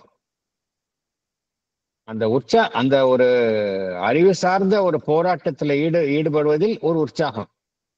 மூவ்மெண்ட் அண்ட் அட்வென்ச்சர், ஒரு சாகச வேலையை செய்யணும், சாகசத்திற்காக செய்தல். ஒரு எண்ணம் இருக்கு, அந்த எண்ணத்தினுடைய உண்மை ஒளி அப்படிங்கிறது அப்படின்னு செயல்பட்டோம்னா அது சாத்விக்கா போயிடும். இந்த ரஜசிக் பீப்புள் என்ன செய்வாங்க, அதுல ஒரு அட்வென்ச்சர் ஏதாவது கிடைக்குமா, என்னுடைய அறிவுக்கு அது ஒரு சேலஞ்சிங்கா இருக்குமா, அதன் அடிப்படையில் செயல்படுதல். ஸோ இதெல்லாம் பார்த்தோம் அப்படின்னா ரஜசிக் இன்டெலிஜென்ஸ் அப்படிங்கிறார். இதுல ஒரு சைடு பார்த்தோம் அப்படின்னா அந்த வன்மம் இருக்கின்றது, இன்னொரு சைடு அந்த ஒன்றை சாதிக்க வேண்டும் செயல் துடிப்புடன் இருப்பவர்கள் எல்லாருமே பார்த்தோம் அப்படின்னா இந்த ரஜசிக். அது நம்ம சொல்லிட்டோம், எந்த மனிதனும் ஒரு குவாலிட்டி தான் இருக்குன்னு சொல்ல முடியாது, எல்லாருடைய மிக்சரா தான் நம்ம எல்லாருமே இருக்கிறோம். நம்ம கிட்ட இந்த 3 குணங்களினுடைய கலவையில தான் நம்ம இருக்கிறோம். ஒரு சமயம் ஒரு குணம் இருக்கும், இன்னொரு சமயம் இன்னொரு குணம் கம்மியா இருக்கும். ஆல்டர்னேட்ல தான் நம்ம இருக்கிறோம், ஆல்டர்னேட் ஸ்டேட்ல தான் நம்ம இந்த 3 குணங்களிலும் சஞ்சரிக்கின்றோம். அதை நம்ம தெளிவா புரிஞ்சுக்கணும். எந்த குணத்தோட நம்ம பிரத்யேகமா ஐடென்டிஃபை பண்ணிக்க முடியாது. இல்ல I am always a sattvic person, always tamasic, always a rajasic person அப்படின்னு யாருமே சொல்ல முடியாது. எல்லாருமே நம்ம ஆல்டர்னேட்டா தான் இருக்கிறோம், அதுதான் பகவான் சொல்றார். அடுத்தது போகலாம். அந்த இதுதான் அந்த 3 கரஸ்பாண்டிங் இது இல்லையா, physical mind, vital mind and intellectual mind. ஆமா ஆமா, ஓகே. இது ஃபுல்லா பகவான் சொல்றது எல்லாம் மைண்ட், அதாவது அந்த அந்த 3 குணங்கள் அசோசியேட்டட் வித் இன்டெலெக்சுவாலிட்டி தான் சொல்றாரு. புரியுதா உங்களுக்கு? 3 குணங்கள் sattvic, rajas and tamasic qualities associated with the mind, intellectual. அதோட கரஸ்பாண்டிங் சீட் பார்த்தீங்கன்னா ரஜசிக்கு சீட் வைட்டல் மைண்ட், இந்த தமசிக்கு சீட் பிசிக்கல் மைண்ட், சாத்விக்கு of course intellectual mind. Okay sir, இதுல ஒரு क्वेश्चन இருக்கு சார், கேட்கலாமா? சொல்லுங்க சார். இந்த 3 ஸ்டேட்டையும் தாண்டி when you go to the state of over mind where the gods dwell, but mother அங்க கூட சில சமயத்துல gods also have ego அப்படிங்கிற மாதிரி சொல்லியிருக்காங்கல்ல. So does ego also dwell in that state of over mind where அது ஒரு ஒரு little bit inferior super mind, but super மைண்டுக்கும் நம்மளுடைய இந்த மைண்டுக்கும் காஸ்மிக் மைண்டுக்கும் நடுப்புற இருக்கிற ஓவர் மைண்ட் கான்செப்ட்லயும் ஈகோ கேன் டுவெல் அப்படிங்கிற மாதிரி சொல்றாங்கல்ல. லைக் ஸோ அப்போ the ego is still not abolished even when you go to the over mind, இல்லையா? ஆமா, அதாவது ஏன் இந்த ஓவர் மென்டல் லெவல்ல ஈகோ இருக்கு அப்படின்னா, ஈகோனாலே என்ன அர்த்தம்? ஈகோனாலே நான் என்ன தனியா ஐடென்டிஃபை பண்ணிக்கிறேன், அதனாலதான் ஈகோ வருது. ஈகோ எதனால வருது? என்ன நான் மற்றவர்களிடமிருந்து தனித்து என்னை நான் அடையாளம் கண்டு கொள்கின்றேன், அதுதான் அர்த்தம். ஈகோன்னு என்ன அர்த்தம்? ஒரு தனியா என்ன ஐடென்டிஃபை பண்ணிக்கிறேன், அதனால அந்த இடத்துல ஈகோ அப்படிங்கிறது வருது. அப்படின்னா எது அதுக்கு காரணமா இருக்கு? ஈகோ வர்றதுக்கு எது காரணமா இருக்கு சொல்லுங்க பார்க்கலாம். ஈகோ வர்றதுக்கு எது காரணமா இருக்கு? அல்டிமேட்டா இண்டிவிஜுவாலிட்டி, நம்மளுடைய ஒரு செப்பரேட் இண்டிவிஜுவாலிட்டி. செப்பரேட் அப்படின்னா இன்னும் எக்ஸாக்ட் வேர்ட் சொல்லணும்னா டிவிஷன், இல்லையா? டிவிஷன் தானே காரணமா இருக்கு ஈகோ அப்படிங்கிறதுக்கு, இல்லையா? சோ இந்த டிவிஷன் அப்படிங்கிற ஒரு ஒரு ஒரு ஒரு ஸ்டேட்டஸ் எந்த நிலை வரைக்கும் இருக்கு அப்படின்னா ஓவர் மைண்ட் நிலை வரைக்கும் டிவிஷன் அப்படிங்கிற ஸ்டேட்டஸ் இருக்கு. டிவிஷன் ஓவர் மைண்ட்ல இருந்து கீழே பார்த்தோம் அப்படின்னா டிவிஷன் அப்படியே ஆரம்பிச்சிருது. யூனிட்டி எங்க இருக்கு? சூப்பர் மைண்ட் லெவல்ல இருக்கு. ஸோ அங்க போனேன் அப்படிங்கன்னா அங்க யூனிட்டி ஆயிடுது, டிவிஷனே இல்லாம போயிடுது, அங்க ஈகோவே கிடையாது. அதனாலதான் over mind even though over மைண்ட்ல எல்லாமே பெரிய அளவுல இருந்தாலும் கூட இந்த பெரிய அளவுல டிவிஷன் இருக்கு அப்படிங்கிறாங்க. ஒவ்வொரு காட்ஸும் பாத்தீங்கன்னா ஒவ்வொரு ட்ரூத்தை ரெப்ரசென்ட் பண்ணுது. ஈவன் தென் அங்கேயும் பார்த்தோம் அப்படின்னா ஒரு எக்ஸ்க்ளூசிவிட்டி இருக்கு அப்படிங்கிறாங்க, அங்க ஒன்னஸ் இல்லை அப்படிங்கிறாங்க. அதனாலதான் even gods have ego amongst themselves அப்படிங்கிறாங்க. என்ன காரணம் அப்படின்னா, மதர் சொல்றதுக்கு என்ன காரணம் அப்படின்னா, அங்க டிவிஷன் ஓவர் மைண்ட்ல இருந்து டிவிஷன் ஆரம்பிச்சதுனால அந்த பிளேன்ல இருக்கக்கூடிய காட்ஸ் கூட தே ஹாவ் ஈகோஸ் அப்படிங்கிறாங்க. So what you say is correct. அந்த லெவல்லேருந்து டிவிஷன் ஆரம்பிச்சிருது. நேச்சுரலாக அந்த ஈகோ அப்படிங்கிறது அங்கேயே ஆரம்பிச்சிருது.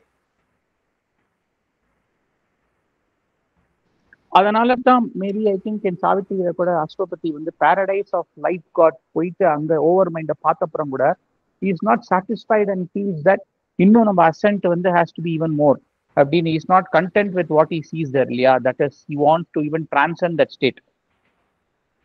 அது வந்து இந்த இதுல அந்த செட்டில் இந்த என்ன சொல்றது subtle matter kingdom of subtle matter தான் அங்கதான் வரும் நீங்க சொல்றது இல்லையா. If I am right, I am not very confident, I am not very sure, but இந்த கிங்டம் ஆஃப் செட்டில் மேட்டர்ல தான் நீங்க வரும். இந்த paradise of the life of gods இதை தாண்டி போனோம்.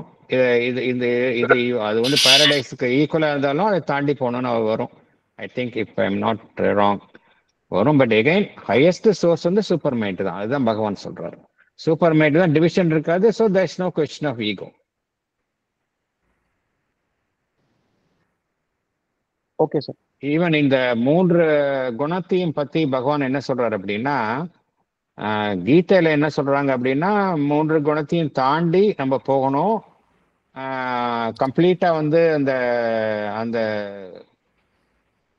Purushottama state of consciousness highest ஸ்டேட்ல போய் போனா இது எல்லாமே மறைஞ்சிரும். இதை நம்ம டிரான்சென்ட் பண்ணணும் அப்படிங்கிறது கீதையில சொல்றாங்க. That Sri Aurobindo also tells the same thing. But he goes one step further. அவர் என்ன சொல்றாரு அப்படின்னா, இந்த நம்ம வந்து 3 குணத்தை தாண்டி செல்வது மாத்திரம் பத்தாது, இதை டிரான்ஸ்ஃபார்ம் பண்ணணும் அப்படிங்கிறார். அதுதான் இங்க பகவான் சொல்லக்கூடிய அடுத்த step. we have to transform these gunas by the supramental consciousness. So supramental consciousnessல நீங்க வந்து திருவுருமாற்றம் செஞ்சோம் அப்படின்னா இந்த குணத்துல இருக்கக்கூடிய டிராபேக்ஸ் எல்லாம் இருந்து நம்ம வெளியே வந்துடலாம் அப்படிங்கிறார் பகவான் சொல்றாரு.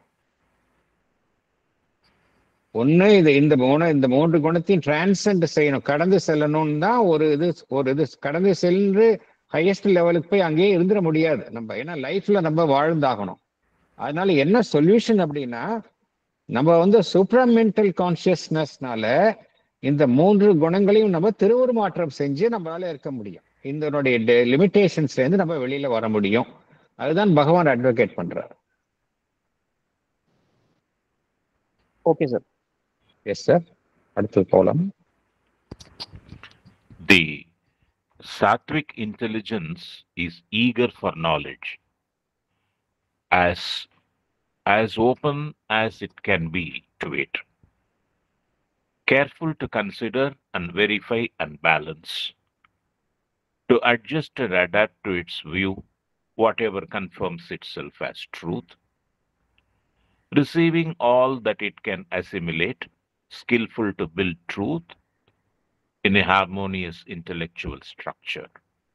But because its light is limited, as all mental light must be, it is unable to enlarge itself so as to receive equally all truth and all knowledge. It has a mental ego. Even an enlightened one, and is determined by it in its observation, judgment, reasoning, mental choice, and preference. The sattvic intelligence is eager for knowledge. It is as open as it can be to new knowledge.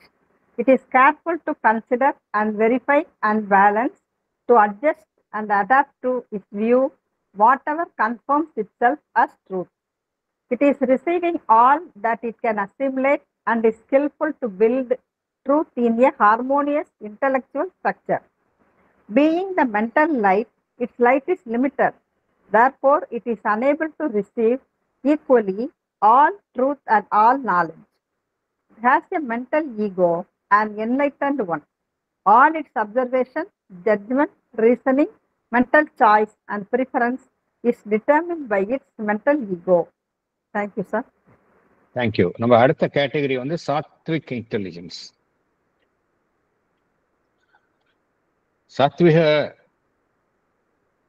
குணம், அந்த சாத்விக ஒட்டி அமைந்த நம்மளுடைய அறிவு. சாத்விக் இன்டெலிஜென்ஸ்னா அதுதான். அது வந்து பார்த்தோம் அப்படின்னா புதிய ஞானத்தை பெற்றுக்கொள்வதற்கு அது ஆவலுடன் இருக்கின்றது. It's eager for knowledge. எந்த அளவிற்கு அதனால் முடியுமோ அந்த அளவிற்கு அது திறவாக இருக்கின்றது. As open as it can B to it அப்படிங்கிறாரு. அதே போல அந்த புதிதாக பெற்றுக்கொள்ளக்கூடிய நாலேஜை வந்து அது வந்து அப்படியே ஏற்றுக்கொள்வது இல்லை. அது வந்து நன்றாக ஆய்வு செய்து அதை உறுதி செய்து ஒரு சம நோக்குடன் அது ஏற்றுக்கொள்கின்றது. Careful to consider and verify and balance. அப்புறம் என்ன செய்யுது? எது உண்மையோ இதன் மூலமாக அது என்ன செய்யாது? ஒரு உண்மையை கண்டறிகின்றது. இது மாதிரிலாம் ஒரு விஷயத்தை உள்ள வாங்கிக்கிட்டு எது உண்மையோ அந்த உண்மையை அறிகின்றது. அந்த உண்மைக்கு தகுந்த மாதிரி தன்னுடைய கருத்தை அது பொருத்தி கொள்கின்றது, மாற்றி அமைத்துக் கொள்கின்றது. அதுதான் அந்த சாத்விக் குவாலிட்டி. இப்ப ரஜசிக் மைண்ட் அப்படி கிடையாது இல்லையா? அது வந்து போராடுகின்றது. ரஜசிக் இன்டெலிஜென்ஸ் அப்படிங்கிறது தன்னுடைய எண்ணத்தை வந்து மாற்றிக்கொள்ள தயாரா இல்லை. அது எது நினைக்குதோ அதுதான் கரெக்ட். அதுக்கு நீங்க ஆப்போசிட்டா சொன்னீங்க அப்படின்னா அது வந்து சண்டை போடுது. இது அப்படி கிடையாது. இது வந்து ஓப்பனா இருக்குது. Careful to consider and verify and balance, to adjust and adapt to its view, whatever confirms itself as truth. So, மனிதன் இப்ப இருக்கிற நிலையில இது ஒரு நல்ல ஒரு செயல்பாடு அப்படின்னு சொல்லலாம். ஆனா இதுல ஒரு கேட்ச் இருக்கு. அது கேட்ச் என்னங்கிறத பகவானே சொல்றாரு. என்ன எது உண்மையோ அது தகுந்த மாதிரி தன்னை மாற்றிக்கொள்கின்றது, மாற்றிக்கொள்ள தயாராக இருக்கின்றது, ஓப்பனா இருக்காது. எந்த அளவிற்கு அதனால் விஷயங்களை வந்து உள்ள வாங்கி ஜீரணித்துக் கொள்ள முடியுமோ அந்த அளவிற்கு அது விஷயங்களை உள்வாங்கிக் கொள்கின்றது. ஓப்பனா இருக்கு. Receiving all that it can assimilate.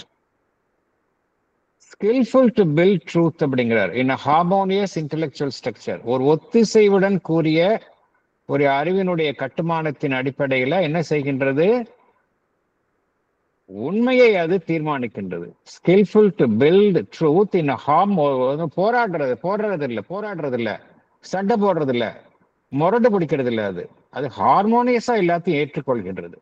Skilful to build truth in harmonious intellectual structure.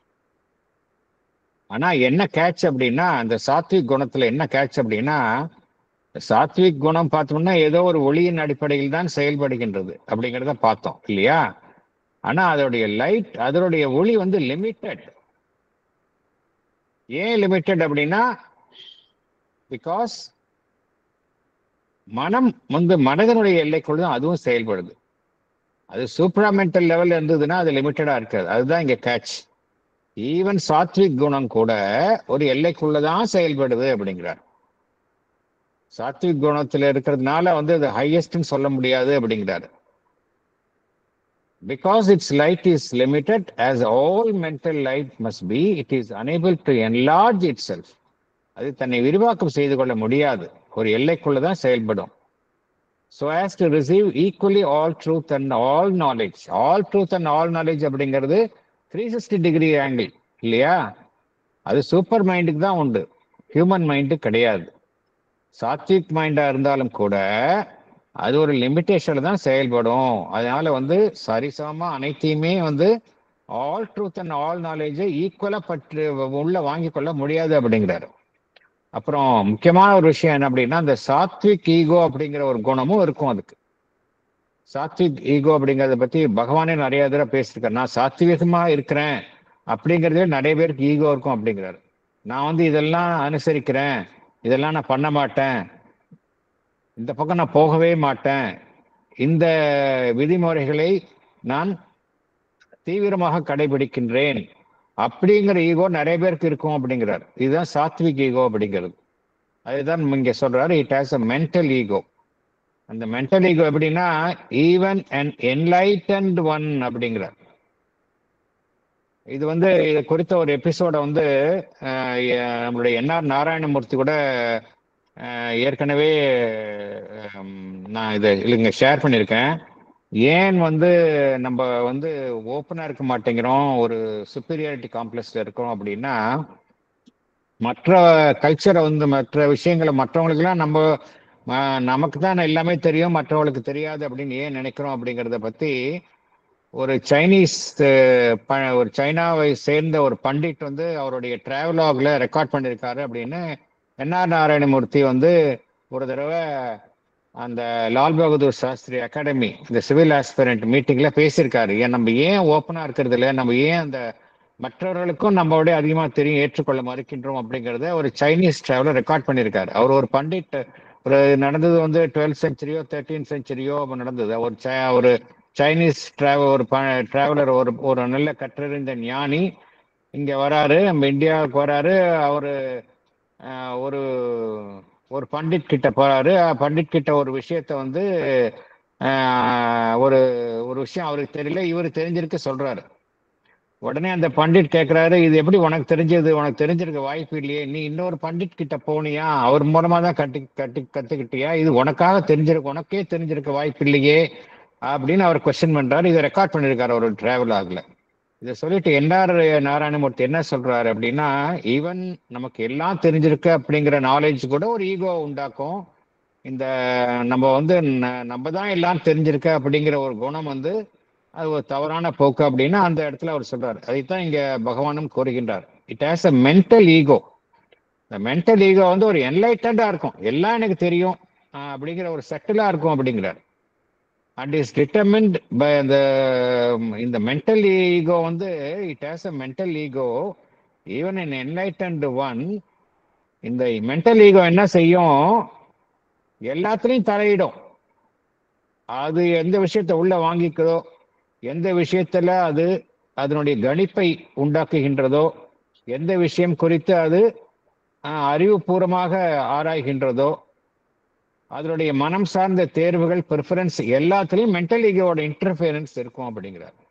It has a mental ego even an enlightened one and is determined by it in its observation, judgment, reasoning, mental choice and preference அப்படிங்கிறார். ஸோ இந்த சாத்விக் ஸ்டேட்லயும் இன்டெலிஜென்ஸ்லயும் இதெல்லாம் சில drawbacks எல்லாம் இருக்கு அப்படிங்கிறார். அடுத்தது போகலாம். இதே மாதிரிதான் அந்த ஸ்பிரிச்சுவல் ஈகோ இல்லையா சார்? ஸ்பிரிச்சுவல் ஈகோ தான் ரொம்ப மோசம் அப்படிங்கிறாங்க Mother and Sri Aurobindo. Spiritually எல்லாம் ஹையஸ்ட் ஆஃப் ஆல் வந்து ஸ்பிரிச்சுவல் ஈகோ தான் அப்படிங்கிறாங்க. என்னது very fact that you have spiritual ego it makes you unspiritual அப்படின்றாங்க. ஸ்பிரிச்சுவல் ஈகோ இருக்கு அப்படி எல்லாருக்கும். அது அது அது அது அது வந்து வெல்வது என்பது ரொம்ப கடினம் அப்படிங்கிறாங்க. மதர் என்ன சொல்றாங்க, சாதாரண ஈகோ, இப்ப எனக்கு ஈகோ இருக்கு அப்படின்னா இவர் என்ன ஈகோயிஸ்டிக்கா இருக்காரு, ரொம்ப கர்வமா இருக்கிறாருன்னு 4 பேர் பேசி அது என் காதில் விழுந்துன்னா நான் என்ன கரெக்ட் பண்ணிப்பேன். மதர் என்ன சொல்றாங்க, இந்த ஸ்பிரிச்சுவல் ஈகோ ஏன் நிறைய பேருக்கு வருது அப்படின்னா, நிறைய பேர் என்ன மெஜாரிட்டி பீப்புள் வந்து அவங்கள வந்து அவங்களுடைய ஸ்பிரிச்சுவல் அச்சீவ்மெண்ட்டுக்காக புகழ ஆரம்பிச்சிருவாங்க. யாருமே வந்து அவருடைய குறையை வந்து சொல்ல மாட்டாங்க. எல்லாருமே அவருடைய ஸ்பிரிச்சுவல் அச்சீவ்மெண்ட்டுக்காக புகழ தான் செய்வாங்க. அதனால அவர் அறியாம அவருக்கு ஒரு ஈகோ வந்துடும் அப்படிங்கிறாங்க. சாதாரண லெவல்ல இருக்கிறவங்களுடைய ஈகோ வந்து அது வந்து எப்படின்னா அதுல வந்து சில பில்டின் ஃபேக்டர்ஸ் இருக்கும். அதனால அது ஏதோ ஒரு ஸ்டேஜ்ல மற்றவங்க கரெக்ட் பண்ணுவாங்க அப்படிங்கிறாங்க. மதர் என்ன சொல்றாங்க, சாதாரண லெவல்ல இருக்கிற ஈகோ இருக்கிறவங்களுக்கு வாழ்வில் ஏற்படக்கூடிய அனுபவங்கள் மற்றவர்களுடைய ஏற்படக்கூடிய தொடர்புனால அது வந்து சரி செய்யப்படும். In due course they will correct themselves. Spiritual ego இருக்கிறவங்களுக்கு ரிகோர்ஸே இருக்காது அப்படிங்கிறாங்க. ஏன்னா எல்லாருமே என்ன செய்வாங்க, கை தட்டுவாங்க, அவ்வளவுதானே. ஆஹா ஓஹோ அப்படிம்பாங்க, குரு அப்படின்ட்டுருவாங்க, இவங்களை போல உண்டா அப்படிம்பாங்க, நேச்சுரலி அவருக்கு விழுந்துருவாங்க. அதுதான் நடக்குது. மதர் ரொம்ப வார்ன் பண்றாங்க. இந்த ஸ்பிரிச்சுவல் லைன்ல வந்தா ஏன் வந்து ரொம்ப ஹியூமிலிட்டி அண்ட் சின்சியரிட்டி ரொம்ப அதுதான் சேஃப் கார்டு அப்படிங்கிறாங்க. ஹியூமிலிட்டி அண்ட் சின்சியரிட்டி ஒண்ணுதான் சேஃப் கார்டு. நீங்க இதுல கொஞ்சம் இதை வந்து ஈகோ வந்தது அப்படின்னா நேச்சுரலி அந்த ஹாஸ்டைல் ஃபோர்ஸஸ் உள்ள வந்து தே வில் காஸ் ஹேவக் அப்படிங்கிறாங்க. எல்லாத்துலயும் மோசமான ஈகோ ஸ்பிரிச்சுவல் ஈகோ தான். அது சாவித்திரியிலையும் பகவான் எழுதுறாரு. In most men, there is a predominance of one of these qualities, but also a mixture. The same mind can be open and plastic and harmonic in one direction, kinetic and vital, hasty and prejudiced, and ill-balanced in another. in yet another obscure and unreceptive. This limitation by personality, this defense of personality and refusal to receive what is unassimilable, is necessary for the individual being because in its evolution and at the stage reached, it has a certain self-expression, a certain type of experience and use of experience which must, for the mind and life at least, govern nature. That for the moment is its law of being, its dharma. Yes, madam. These three elements are in all nature Prakriti, but not all are in equilibrium. If they are in equilibrium, there is no movement in nature. In most men, there is a predominance of one of these qualities, but also a mixture. One's nature is pulled in these three directions. The same mind can be open and plastic and harmonic in one direction. In another direction, it can be kinetic and vital, hasty and prejudiced and ill-balanced. In yet another direction, it can be obscure and unreceptive.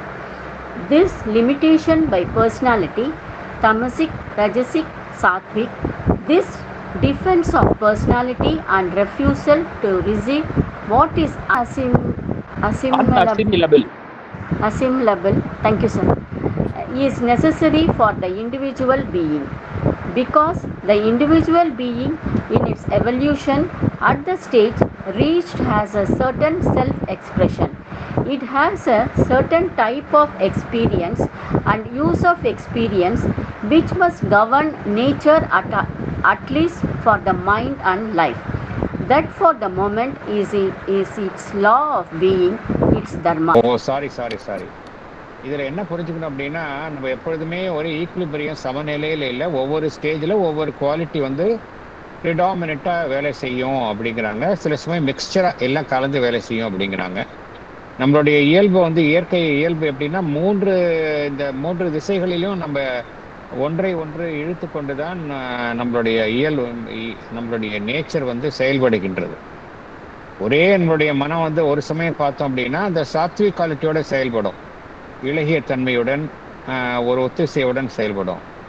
மற்றொரு திசையில் எப்படி செயல்படும், இந்த ரஜசிக் குவாலிட்டியோட செயல்படும், ரொம்ப ஹேஸ்டியாக இருக்கும், அவசரப்படும், ப்ரெஜுடிஸ்டாக இருக்கும், இல் பேலன்ஸ்டாக இருக்கும். இன்னொரு டைரக்ஷனில் எப்படி இருக்கும், தமசிக்கா நேச்சராக இருக்கும், ஒரு தெளிவற்ற நிலையில் எதையும் உள்வாங்கிக் கொள்ள தயாராக நிலையில் இல்லாமல் இருக்கும். ஸோ இந்த மூன்று நிலைகளையும் நம்ம வந்து மாற்றி மாறி தான் இருப்போம். சில சமயம் மிக்சராக இருக்கும். இது வந்து தவிர்க்க முடியாது அப்படிங்கிறார். இது வந்து ஒரு லிமிட்டேஷன் பை பர்சனாலிட்டி அப்படிங்கிறார். பர்சனாலிட்டினா நம்ம தமசிக், ரஜசிக், சாத்விக் இல்லையா, இந்த மூன்று பர்சனாலிட்டியும் நம்ம லிமிட்டடாக இருக்கிறோம். ஒரு இதை நம்ம வந்து அதுலேருந்து வெளிவர தயாராக இல்லை. Defence of personality. அதே போல் refusal to receive what is unassimilable. எதை நம்மளால் உள்ள வாங்கி ஜீரணிக்க முடியும் அதை நம்ம வந்து வாங்கிக்கவே மாட்டேங்கிறோம் இல்லையா. இது வந்து என்ன சொல்கிறார், இது வந்து மனிதன் இப்போ இருக்கக்கூடிய நிலைக்கு தவிர்க்க முடியாது அப்படிங்கிறார். Is necessary for the individual being அப்படிங்கிறார். ஏன்னா எவல்யூஷனரி ஸ்டேஜில் he has reached a certain stage. அந்த ஸ்டேஜில் அவன் இத்தகைய குணங்களைத்தான் வெளிப்படுத்துவான். ஒரு குறிப்பிட்ட ஒரு certain type of experience, ஒரு குறிப்பிட்ட அனுபவம், அந்த அனுபவத்தினுடைய பயன்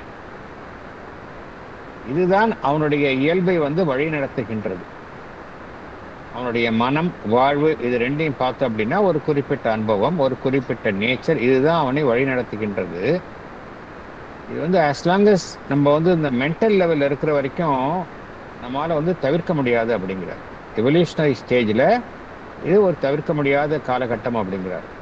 அதுதான் அவனுடைய தர்மம், அவனுடைய சுதர்மமாக அவனை வழி நடத்துகின்றது. That for the moment is its law of being, its dharma அப்படிங்கிறார். இது வந்து யூ cannot அவாய்ட் இட். இந்த எவல்யூஷனரி ஸ்டேஜில் இப்படி தான் இருக்கும் அப்படிங்கிறார். அடுத்தது போகலாம்.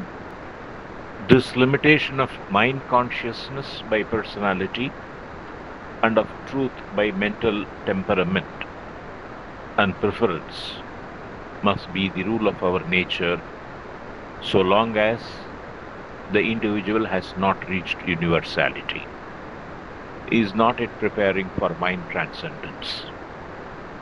But it is evident that this condition is inevitably a source of error and can at any moment be the cause of a falsification of knowledge, an unconscious or half-willful self-deception, a refusal to admit true knowledge, a readiness to assert acceptable wrong knowledge as true knowledge.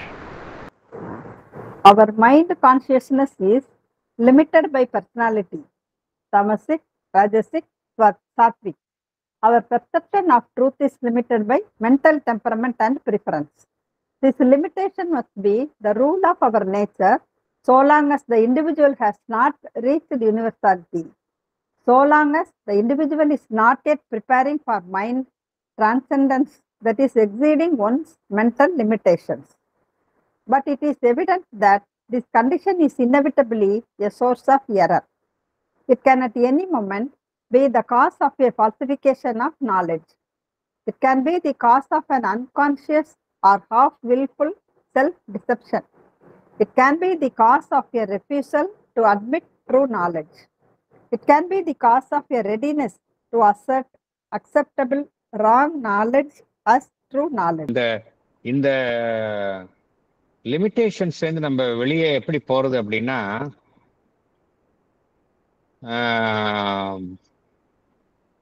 ஏன்னா நம்மால ட்ரூத்தை இந்த 3 நிலைகள்ல நம்ம எப்படி இருந்தாலும் சரி, நம்ம என்ன புரிஞ்சுக்கிறோம் அப்படின்னா, நம்மளால உண்மையை அந்த உண்மையாகவே நம்மளால உள்ள வாங்கிக்க முடியல. ஒரு மாறிய நிலையில தான் நம்ம உள்ள வாங்கிக்க முடியும். ஏன்னா அது நமக்கு லிமிட்டேஷன் ஆயிடுது.